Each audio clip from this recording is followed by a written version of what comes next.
자, 우리 교재 이제 197페이지부터 감정평가의 절차 등에 관한 쟁점들 확인을 해보겠습니다. 그래서 제일 처음에 나와 있는 문제가 좀 골 때리는 문제가 나와 있어요. 그래서 보니까 감정평가에 관한 규칙 8조에 규정된 감정평가 절차에 해당하지 않는 것은 이렇게 되어 있습니다. 그래서 1번 감정평가 의뢰, 처리계획 수립, 대상 물건의 확인, 감정평가 방법의 선정 및 적용, 그리고 마지막 시선 가액 조정 등을 통한 감정평가액의 결정 및 표시라고 해서 답 몇 번이면 1번이에요. 이 문제는 외워서 푸는 게 아니라요. 감정평가의 절차라고 하는 것은 감정평가업자가 감정평가액을 계산해 내기 위한 절차를 의미합니다. 감정평가 의뢰는 감정평가업자가 하는 것이 아니라 감정평가업자에게 내가 물건을 가지고 있는 사람이 물어보는 거죠. 그건 감정평가의 절차가 아닙니다. 그래서 답은 1번이고요. 이 문제 되게 약 올리는 문제예요. 내용을 알고 보면 유치극치예요. 근데 막상 수험생들한테 시험장에서 보면 뭐지? 라고 이렇게 가는 그런 문제. 그래서 이런 비슷한 유사했던 문제가 저런 게 있었죠. 우리 정책론 할 때 나오는 문제 중에 그런 게 있었어요. 정부가 부동산 시장에 개입할 수 있는 근거가 아닌 것은 해갖고 개발부담금의 부과. 개발부담금의 부과는 정부가 부동산 시장에 개입한 흔적이지 이유가 될 수가 없다. 이유와 결과. 그다음에 의뢰와 감정평가의 절차, 이렇게 그림을 잡아주셔야 됩니다. 그래서 답은 1번. 되게 까다로워요. 그래서 제가 아까 감정평가와 문제가 5문제, 6문제 나오는데 한 문제 정도는 좀 애매한 경우가 있다. 이런 문제가 제일 허를 찌릅니다. 그렇다고 해서 감정평가에 관한 규칙을 다 외운다고 해서 해결되는 문제도 아니고요. 대신 이런 거 확률 낮은 거 버리시고 기본되는 걸 계속 반복하셔야 됩니다. 감정평가의 방식 등에 관한 지문들을 보겠습니다. 197페이지. 자, 첫 번째 지문, 핵심 지문. 감정평가점 건물을 감정평가할 때 원가법을 적용한다 해서 건물은 상대적으로 거래가 빈번하게 이루어지는 것이 아니니까 원가법을 적용을 하게 됩니다. 건물의 주된 평가 방법은 원가법이다 라고 해서 옳은 표현. 그 다음 페이지 넘어가세요. 자, 바로 비교 방식 등에 관련된 지문 나와 있죠. 그래서 지금 이제 건물은 원가법, 건설기계, 항공기, 선박도 원가법. 자, 그다음에 이제 그 비교 방식 관련한 지문들 같은데요. 집합 건물의 소유 및 관리에 관한 법률에 따른 구분 소유권의 대상이 되는 건물 부분과 대지 사용권을 일괄해서 감정평가하는 경우 거래 사례 비교법 주된 평가 방법에서 집합 건물이 아파트를 의미합니다. 그래서 아파트라고 하는 것은 건물 부분뿐만 아니라 건물을 존립하기 위한 대지 사용권까지 묶어서 평가가 이루어지게 됩니다. 그래서 옳은 표현. 2번 감정평가법 과손평가할 때 거래 사례 비교법 옳은 표현 되겠고요. 세 번째 자동차의 주된 평가 방법은 거래 사례 비교법. 이에 비해서 그 선박 항공기의 주된 평가 방법은 거래가 안 되기 때문에 원가법이라고 논의가 됐었죠. 그래서 방법이 다르다 해서 옳은 표현 구성을 했고요. 4번 감정평가업자 임대를 평가할 때는 임대 사례 비교법을 적용해야 된다 해서 임대료의 주된 평가 방법은 임대 사례 비교법. 따라서 적산 임료나 수익 임료라고 하는 것은 시선 임료를 조정할 때 필요한 요소이지 주된 평가 방법은 아니다. 자, 그다음에 5번 임대를 평가할 때 적산법에서 틀리게 구성이 됐습니다. 그래서 임대는 뭐라고요? 임대 사례 비교법. 그다음에 이제 교재 199페이지 오른쪽 상단부의 핵심 지문을 가서 살펴보시게 되면은 감정평가업자는 영업권을 감정평가할 때 수익환원 법, 영업권 해서 저작권 이렇게 무형의 자산에 대한 평가는 소유재 수익환원법을 적용을 하게 됩니다. 영업권, 특허권, 무형의 자산은 수익환원법을 주된 평가 방법으로 적용을 한다. 이렇게 이제 평가 방법에 관한 주된 평가 방법 관련한 지문들 확인하셨고요. 자, 그 밑에 관련 기출문제 가볼까요? 이런 문제들이 되게 쉬운 것 같은데 또 만만치가 않습니다. 왜냐하면 나중에 우리가 감정평가 실제라고 해서 디테일한 부분을 자꾸 공부하다 보면 오히려 이 부분이 말려버리는 부분이에요. 그래서 보니까 다음은 감정평가에 관한 설명이다. 괄호 안에 들어갈 내용 26회 때 나왔던 문제 패턴이네요. 원가법은 대상 물건의 재조달 원가에 감가 수정을 한다라는 표현을 써야 되죠. 감가 수정을 해서 대상 물건의 가액을 산정하는 감정평가 방법. 두 번째, 거래 사례 비교법을 적용할 때 우리가 사례 가격이다. 사시지계면에서 사정, 보정, 시점 수정, 그 다음에 지역 요인, 개별 요인 이런 것들을 묶어서 가치 형성 요인이라는 용어를 쓰게 됩니다. 그래서 사정, 보정, 그 다음에 수익환원법에서는 장래 산출할 것으로 예상되는 순수의 미래 현금 흐름을 현재 값으로 환원 또는 이걸 달리 표현하면 할인해서 그 가액을 산정하게 된다라고 해서 이렇게 기본 용어의 정의를 가지고 괄호 넣기 문제로 구성을 하게 됩니다. 그래서 자 다시 원가법 대상 물건의 가액을 산정함에 있어서 재조달 원가의 감가 수정을 한다. 거래 사례 비교법이라고 하는 것은 바로 사례 가격에다가 자, 사정, 보정, 시점 수정, 지역 요인, 개별 요인 같은 가치 형성 요인의 비교, 그 외 면적 요인 등을 고려해서 대상 물건의 가액을 평가하는 방법. 이때 이 가격을 비준 가격이라고 논의를 하게 된다. 수익환원법이라고 하는 거 대상 물건의 가액이었었고요. 장래 발생하게 될 순수익 또는 이런 것을 현금 흐름을 할인 또는 환원해서 대상 물건의 가액을 산정하는 감정평가 방법. 이게 26회 때 바로 자 가액을 평가하는 방법 정의를 가지고 구성이 됐어요. 이런 게 쉬워 보이지만 그렇게 하지 않아요. 사람들이 이 기본적인 부분을 안 하고 바로 다이렉트 계산 문제 몇 개 준비하는 식으로 가다 보니까 오히려 말려요. 자 그리고 29회 때 3년 후에는요. 약간 표현을 또 달리해서 2번 문제에서 구성합니다. 원가 방식은요. 가액을 평가하기 위한 원가법과 임료를 평가하기 위한 적산법 등 무슨 원리? 비용성의 원리. 이거 만들면 얼마 들어가냐? 비용성의 원리에 기초한 감정평가 방식. 비교 방식은요. 거래 사례 비교법, 임대 사례 비교법 등 시장성의 원리에 기초한 감정평가 방법. 비교 방식에 뭐가 하나가 더 들어가요? 공시지가 기준법이라고 하는 것이 들어가게 되죠. 그래서 공시지가 기준법도 뭐가 된다? 비교 방식의 일종이 되게 된다. 해서 니은번은 공시지가 기준법. 그 다음에 넘어가서 자 수익환원법 및 수익분석법 등 수익성의 원리에 기초한 감정평가 방식은 뭐가 된다? 수익 방식. 하나도 안 어려워요. 근데 잘 기억이 안 나요. 외우질 않아서 그래요. 그래서 기본이 되는 내용을 물어보고 있어요. 그래서 기억번은 아까 비용성의 원리가 될 테고 니은번은 공시지가 기준법이라고 하는 거, 디귿번은 수익 방식. 근데 지문 보게 되면요, 거기 공시지가 비교법에서 니은번에 겁나 어려워 이런 게 공시지가 기준법이라는 용어를 썼었다고요. 공시지가 비교법이라는 거 없다고요. 근데 예시 지문에 공시지가 비교법 이런 걸 던져놓게 되면 시험장에서 수험생들이 기초가 탄탄하지 않게 되면 무너져 버린다고. 그다음 수익 방식이고요. 그 다음에 비용성의 원리에서 비용성 공시지가 기준법 수익 방식 이렇게 지금 큰 그림을 묻는 방식으로 26회, 29회 때 구성이 됐고요. 그 다음에 3번 27회 때 나왔던 문제. 아까 26회 때 가격을 비교하는 거 물어보고 가격에 대한 감정평가 그림을 물어봤거든요. 27회 때는 임대료에 대한 감정평가 방식, 계산식을 물어봅니다. 적산법에 있어서 적산임료, 기기필이라고 해서 기초가액의 기대이율 플러스 필요재경비 이런 식으로 해서 기대이율이라고 하는 거 이게 들어가야 되죠.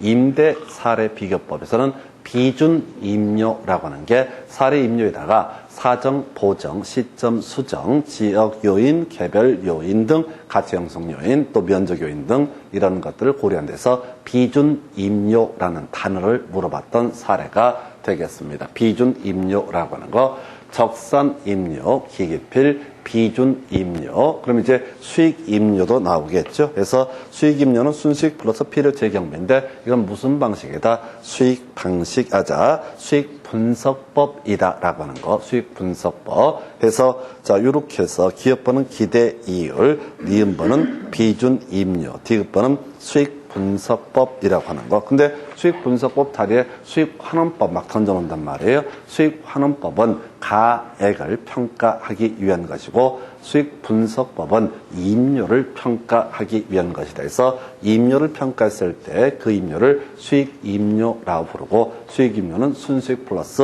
필요 재경비, 수익 가격이라고 하는 것은 순영업소득 나누기 환원이율이라고 이렇게 구분을 하게 됩니다. 그래서 이렇게 살펴드렸어요. 그래서 지금 26, 27, 29, 1번, 2번, 3번 문제를 짬뽕을 하게 되면은 가장 감정평가 3방식, 3원칙이라고 하는 것을 골고루 하나하나 용어를 얼마나 외우고 있는가를 물어봤던 그런 문제가 되겠습니다. 자, 지금 저희 강의하고 하다 보면 학생들 상당수 이런 거 다 틀려요. 많이 틀려요. 생각보다 많이 틀려요. 왜? 대충 듣고 나서 이해가 되니까 자기가 안다고 착각하시는 거야. 개뿔. 시험은 암기하셔야 됩니다. 암기를 해야 되는 거지. 절대 듣고 뭐 그런가 보다 해서 실제 시험 못 풀어요. 이 객관식 시험이라고 하는 것은 정확하게 외우고 있어야 됩니다. 몇 개가 됐든 정확하게 외워야 되는데 대부분 수험생들이 공부하는 방식이 한 보고 나서 맞네 이렇게 대충 남의 일처럼 적당히 해요. 그럼 적당히 하게 되면 이런 유치찬란한 문제를 틀리게 됩니다. 반드시 이런 것들은 실수를 절대로 해서는 안 되는 문제예요. 26, 27, 29 이렇게 보셨고요. 그 다음에 4번, 5번 두 가지 문제는 주된 평가 방법. 아까 지문 몇 개 봤었는데요. 주된 평가 방법에 관한 문제가 되겠습니다. 그래서 4번 문제예요. 감정평가업자가 대상 물건의 감정평가 시 적용해야 될 주된 평가 방법 틀린 것은 해서 거물은요 거래 사례 비교법 옳습니다. 과수는요 거래 사례 거물이 틀렸구나. 건물은 원가법을 적용을 해야 돼서 건물이 틀리게 뽑았고요. 과수는 거래된다고 그랬습니다. 항공기, 선박 거래 안 되죠. 그러니까 원가법, 자동차 동사는 거래가 되니까 거래 사례 비교법 이렇게 해서 답은 1번으로 뽑아냈었고요.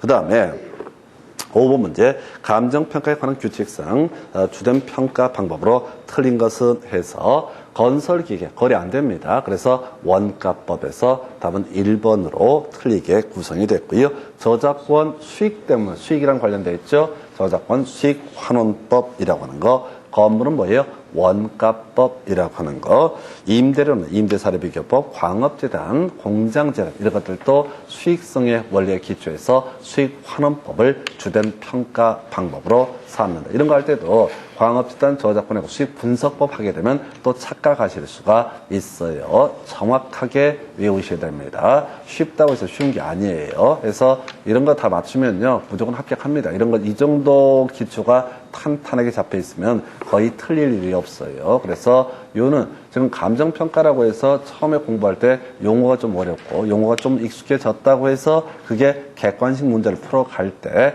다 맞춘다 이런 얘기 아니에요. 절대로 절대적인 암기가 필요해요. 근데 이거 한 번만 제대로 외우시게 되면은 진짜 줄줄줄 감사한 문제입니다. 뭐 이런 걸 문제로 낼까 싶을 정도로 왜 대부분 수험생들이 이렇게 디테일한 기초적인 부분을 정확하게 암기 안 하시거든요. 그래서 하여튼 기초에 좀 집중을 해줬으면 좋겠다. 자, 계산 문제 싫다면서요. 계산 문제 싫으면 이거라도 정확하게 단순 암기하는 거. 뭐 계산 문제는 계산이 싫어서 싫고 암기는 하기 싫어서 싫고 이거저거 싫으면 안 되죠. 그래서 본인 선택을 하셔야 됩니다. 그래서 이런 식으로 해서 다시 한번 정리하고 가볼까요? 자, 원가 방식 비용성의 원리에 따르는 것이고 그중에서 가액을 평가하는 것을 원가법, 이익률을 평가하는 것을 바로 적산법이라고 부르게 됩니다. 그래서 제조달 원가에 감가 수정을 해서 대상 물건의 가액을 산정하는 감정평가 방법을 원가법, 기초가액의 기대율 곱하고 필요재 경비를 더해서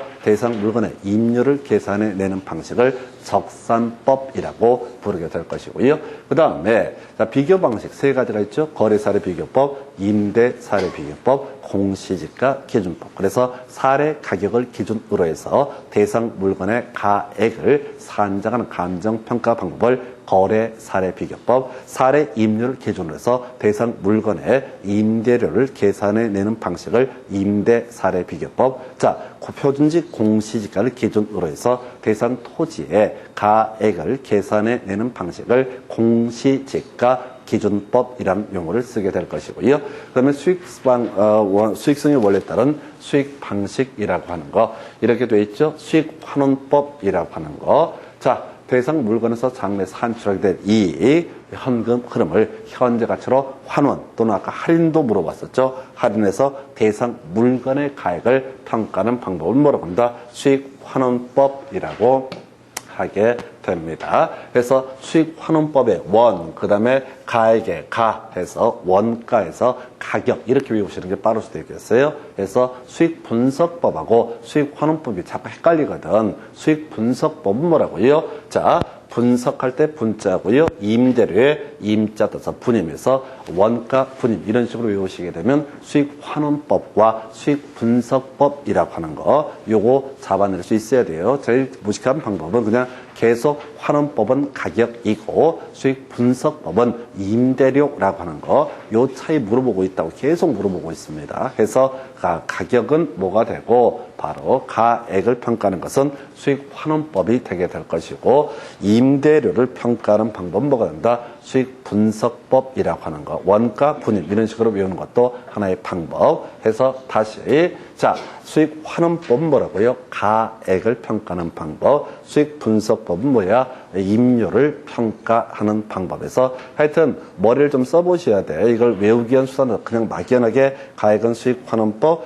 임료는 수익 분석법 이렇게 하면 그냥 될 것 같기도 한 불길한 예감이 들어서 설렁 넘어가요. 그럼 개판돼 버리고요. 결국은 정확하게 외워내는 게 포인트 해서 원가 분임 이런 식으로 가액을 평가할 때는 뭐가 된다? 수익 환원법. 임료를 평가할 때는 뭐가 된다? 수익 분석법이라고 하는 거. 이런 기본 용어. 그리고 같이 맞물려 갔던 것이 용어죠. 원가법에서는 용어 적산 가격, 재조달 원가에서 감가 누계액을 빼는 거. 그리고 시험 용어로 갔던 것이 건물, 건설기계, 항공기, 선박 이런 것들이 원가법을 적용한다. 그 다음에 기기필이라는 게 적산임료라고 하는 거. 자, 비준 가격이라고 하는 거. 사례 가격에다가 사시지계면 비준임료, 사례임료에다가 사시지계면 토지 가격이라고 하는 거. 현지 공시지가에다 시지계그, 시점 수정, 지역 요인, 개별 요인, 그 밖의 요인 이런 식이었고요.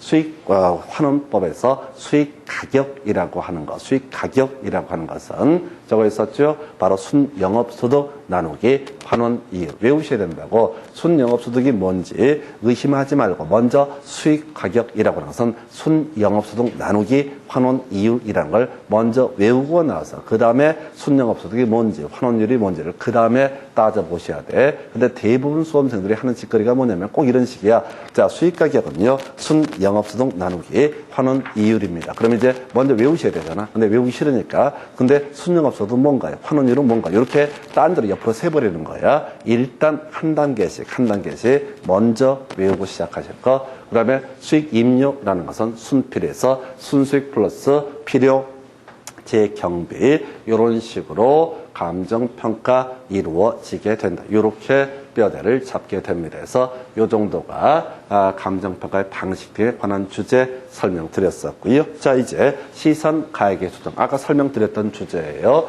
자, 이렇게 임료가 됐든 가액이 됐든 간에 여러 가지 방식으로 그것을 추산해낼 수 있다. 그런데 각각의 방식이 종국적인 감정평가액이 아니라 자, 건물에 대한 감정평가를 한다고 해서 자, 지금 이제 아까 적산 가격만 계산하는 것이 아니라 비준 가격이나 수익 가격까지 다 계산한 다음에 그걸 조율하는 과정. 이걸 우리가 시선 가격의 조정이라고 얘기하고 임료를 계산할 때도 자, 비준 임료 하나만 필요한 게 아니라 적산 임료, 수익 임료를 계산해서 이걸 조율하는 과정, 가중치를 두어서 종국적인 감정평가액을 뽑아내는 과정을 시선 가액의 조정 또는 시선 임료의 조정이라고 정의를 하게 된다. 해서 여러분 교재 201페이지 가서 살펴보시게 되면은 시선 가액의 조정 관련해서 자, 1번 문제 가보겠습니다. 30회 때 출제가 됐었고요. 그 전에 유사 문제로서 27회 때 구성이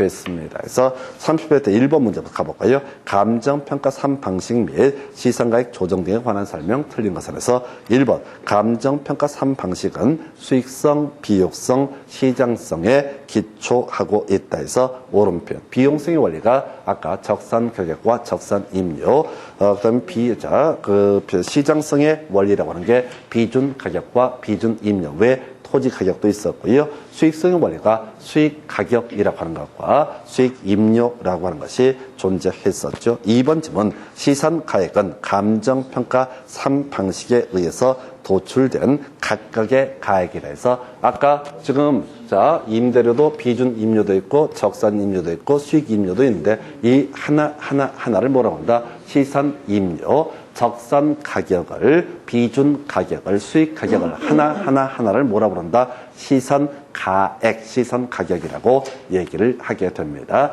다시요. 아까 했던 얘기 있었잖아요. 이게 지금 적산 가격 뽑아냈어요. 비준 가격 뽑아냈어요. 그 다음에 토지 가격 뽑아냈어요. 수익 가격 뽑아냈어요. 이 하나하나의 가격을 다 부를 때 뭐라고 그런다? 시선 가격이라 부른다고. 이걸 조율해서 최종 가액을 결정해 놓은 금액을 뭐라고 한다? 감정가라고 이렇게 얘기를 합니다. 그래서 2번 질문 옳은 표현. 3번 시선 가액의 조정은 각 시선 가액을 상호 관련시켜 재검토함으로써 시선 가액 상관의 격차를 합리적으로 조정하는 방법이다. 4번 시선 가액의 조정은 각 시선 가액을 산술 평균하는 방법만 인정된다. 이게 틀렸다고요. 일반적으로 주된 평가 방식에 가중치를 더 많이 두는 방식이 되게 될 것이다. 그래서 만약에 건물이라는 감정평가액을 결정을 하고자 한다. 그럼 아무래도 뭘 중심으로? 적산 가격을 중심으로 가액을 결정을 하게 될 것이다.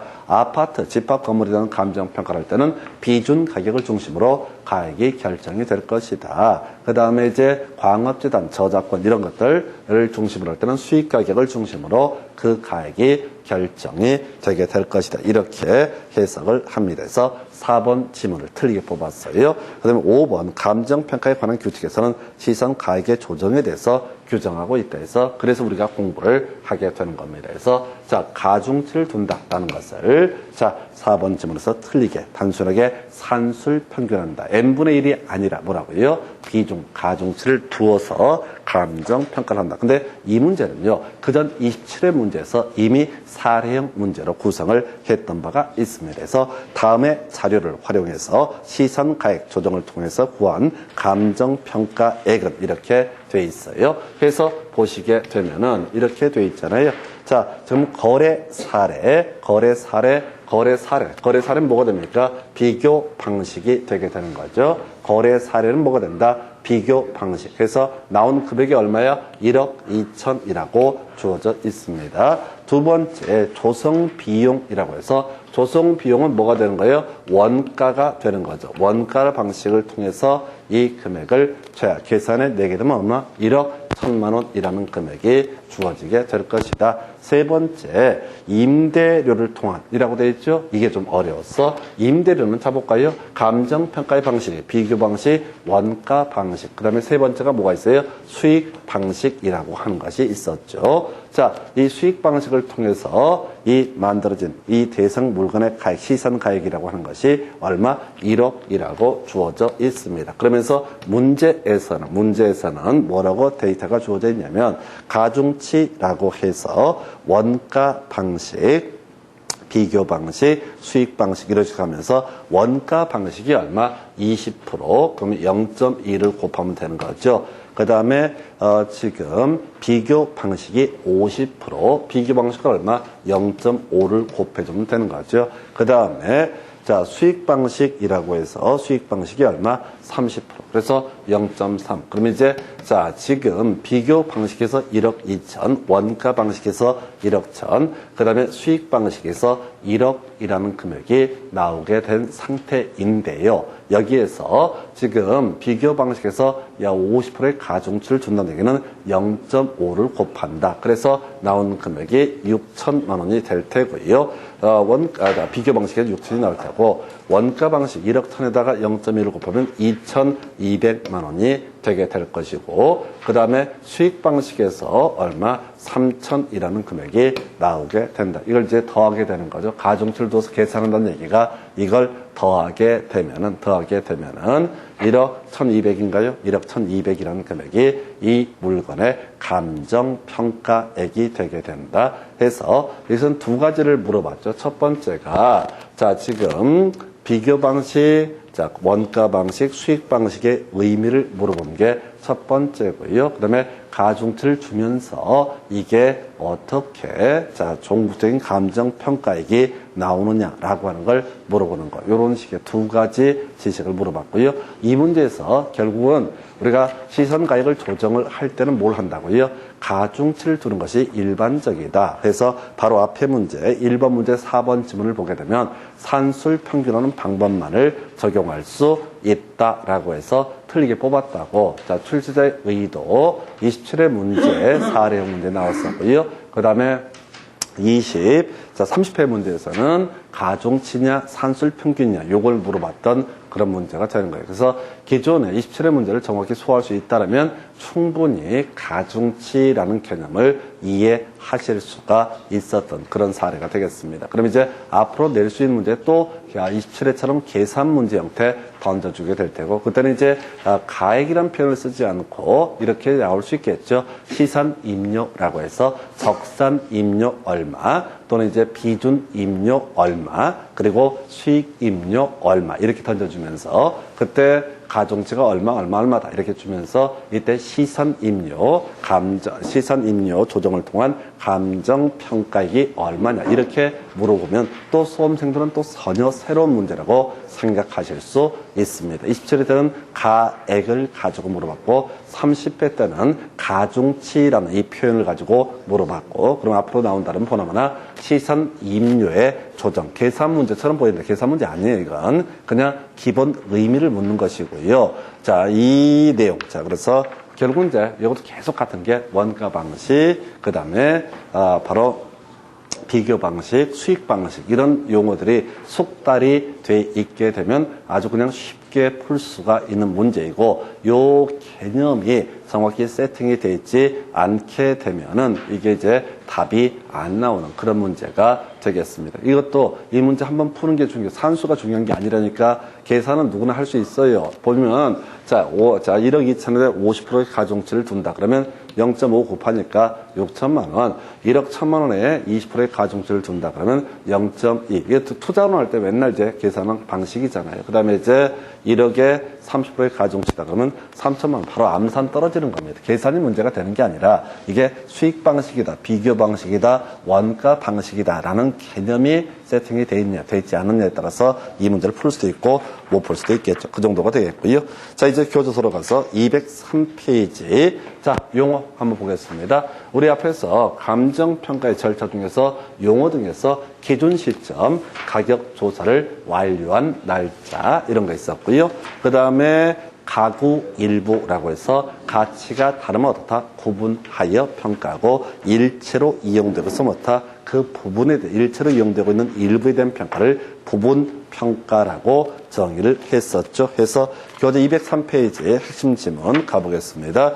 1번 기준 시점은 대상 물건의 감정평가액을 결정하는 기준이 되는 날짜 또는 달리 표현하면 가격 조사를 완료한 날짜라는 의미가 됩니다. 2번 기준 시점은 대상 물건의 가격 조사를 개시한 날짜. 이미 틀렸죠? 자, 바로 가격 조사를 개시한 날짜가 아니라 가격 조사를 완료한 날짜. 또 전에 시험 지문에서는 이거 좀 오래전에는 현장 조사를 완료한 날짜 이런 식으로 장난쳐요. 그래서 가격 조사를 완료한 날짜를 뭐라고 한다? 기준 시점. 뒤에 볼 것도 없고 2번 틀렸었고요. 3번 기준 시점이란 대상 물건의 감정평가액을 결정하기 위해서 현장 조사에서 틀리게 뽑았고요. 4번 감정평가는 기준 시점에서의 대상 물건의 이용 상황이라든가 공법상 제한을 받는 상태를 기준으로 한다. 이게 이제 현황평가 이런 얘기인데 큰 의미는 없고요.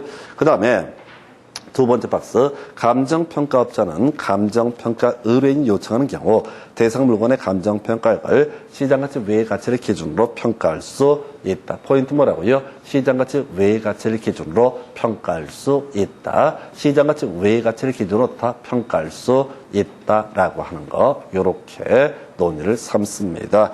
자, 세 번째 박스예요. 감정평가업자는 법령에 다른 규정이 있는 경우에는 기준 시점의 가치 형성 요인을 실제와 다르게 가정하거나 특수한 경우로 한정해서 조건을 붙여서 평가할 수 있다. 중요치 않고요. 넘어가서 여러분 교재 몇 페이지? 204페이지.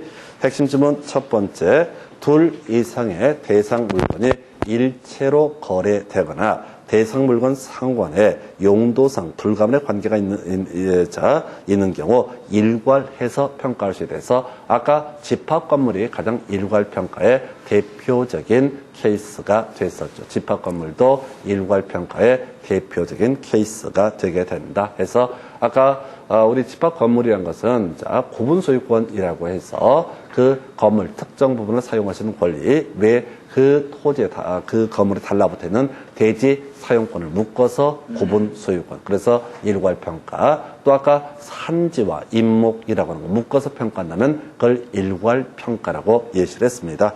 하나의 대상 물건이라도 가치를 달리하는 부분에 대해서는 다 구분하여 감정평가를 할 수 있다해서 가치가 다르면 다 구분평가, 일체로 이용되고 있는 부분의 일부를 잘라내서 하는 평가를 뭐라고 한다? 부분평가라고 이렇게 논의가 됐습니다. 자, 그 다음 관련 기출문제. 지금 답이 잘못 표시가 되어 있는데 26회 36번 문제. 감정평가에 관한 규칙에서 정하고 있는 사항이 아닌 것. 답은 일단 5번으로 잘못 표시가, 5번으로 수정을 해 주셔야 되고요.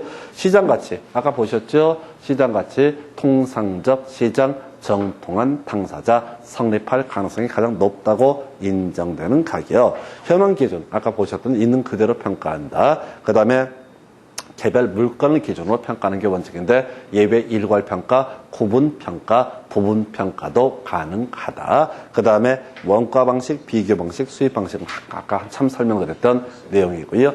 최유효 이용의 원칙이라고 하는 이건 이제 감정평가에 관한 규칙에 따로 정하고 있지 않습니다. 이게 이제 무슨 소리냐면 어떤 물건이 높게 평가를 받기 위해서는 가장 효율적으로 합법적으로 이용이 되고 있을 때 어떻다 높게 평가받을 수 있다. 이건 상식의 문제이지 감정평가에 관한 규칙에서 따로 정하고 있는 것은 아니다. 답은 5번이 되겠고요. 표시가 잘못됐으니까 수정해 주시고요. 자, 요 문제 사실 되게 어렵습니다. 우리 앞에서 다음 중 감정평가의 절차가 아닌 것 해갖고 감정평가의 의뢰, 그거 문제랑 같은 패턴이어서 사실은 이걸 뭐 외워서 풀고 말고 이럴 성질의 것은 아니고요. 그냥 문발에 맞게 됐던 그런 문제 패턴이 되겠습니다. 여기까지가 감정평가의 기초에 관한 부분 보셨고 잠시 끊었다가 감정평가의 실제 원가 방식 설명드립니다.